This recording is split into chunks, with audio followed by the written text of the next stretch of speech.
নমস্কার, একালের রান্নাঘরে সকলকে স্বাগত জানাই।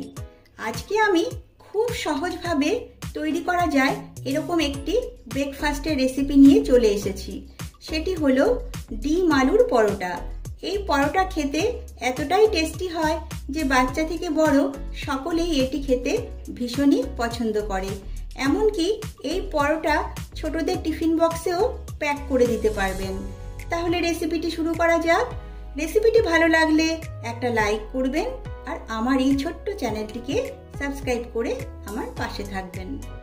এই পরোটা করবার জন্য প্রথমে একটা মাঝারি সাইজের সেদ্ধ আলু নিয়ে নিয়েছি। এবারে এই আলুটাকে আমি গ্রেট করে নিচ্ছি।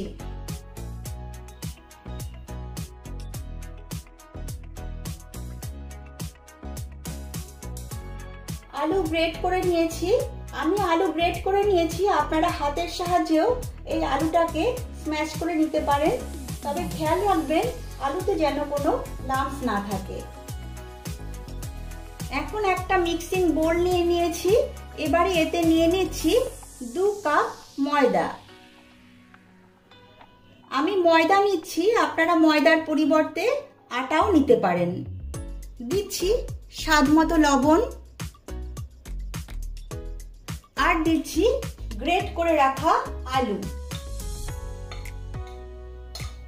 এবারে এগুলো সবকিছু ভালোভাবে মিশিয়ে নিচ্ছি।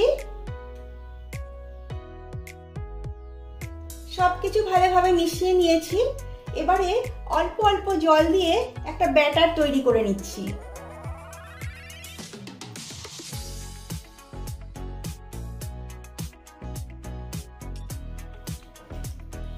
এই কাজটা আপনারা হাতের সাহায্যেও করে নিতে পারেন। ময়দার ব্যাটার তৈরি করে নিয়েছি। আর বন্ধুরা, এই ব্যাটারের কনসিস্টেন্সিটা কিন্তু খুব বেশি ঘন করা যাবে না, পাতলা করে করলে এই পরোটা খেতে বেশি ভালো লাগবে। এবারে আরেকটা মিক্সিং বোল নিয়ে নিয়েছি এবং এতে নিয়ে নিচ্ছি 3টে ডিম।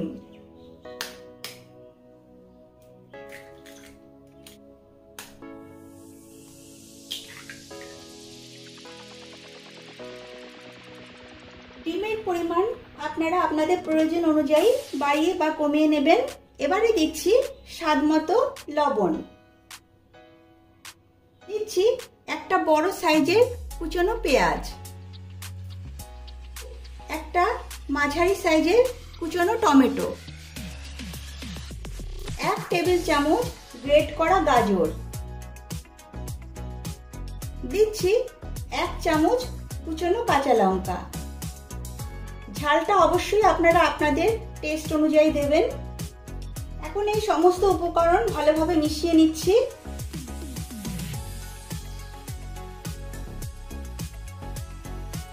ডিমের এই মিশ্রণটা রেডি হয়ে গেছে। এবারে যাচ্ছি নেক্সট স্টেপে। এখন গ্যাসে একটা প্যান বসিয়ে দিয়েছি। প্যানটা ভালোভাবে গরম হয়ে গেছে। এবারে এতে সাদা তেল দিচ্ছি। এবারে তেলটা চারদিকে ব্রাশ করে দিচ্ছি। এখন ময়দার যে ব্যাটার আমি রেডি করে রেখেছিলাম সেখান থেকে 1 হাতা করে ব্যাটার আমি এতে দিয়ে দিচ্ছি। তারপর চারদিকে গোল করে স্প্রেড করে দিচ্ছি।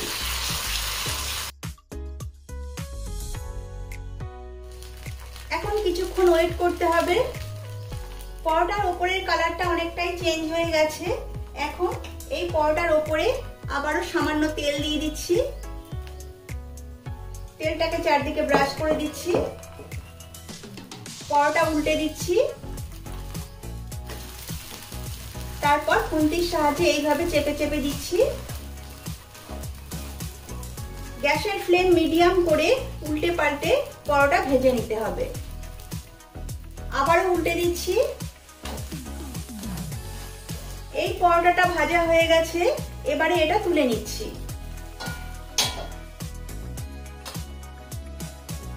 আবারও সামান্য সাদা তেল দিচ্ছি।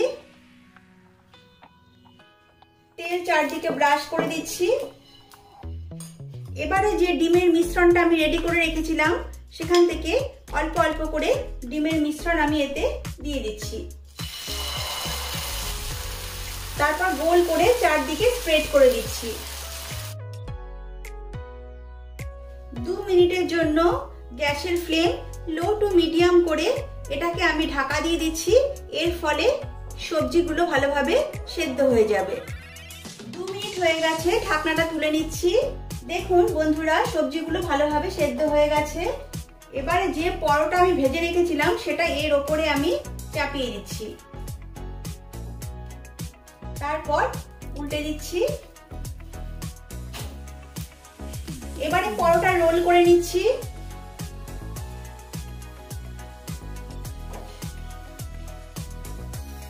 তৈরি হয়ে গেছে ডিম আলুর পরোটা। এইভাবে আমি সবগুলো পরোটা তৈরি করে নিচ্ছি। পরোটাগুলো সব তৈরি করে নিয়েছি। এবারে এই পরোটাগুলোকে আমি আপনাদের কেটে দেখাচ্ছি।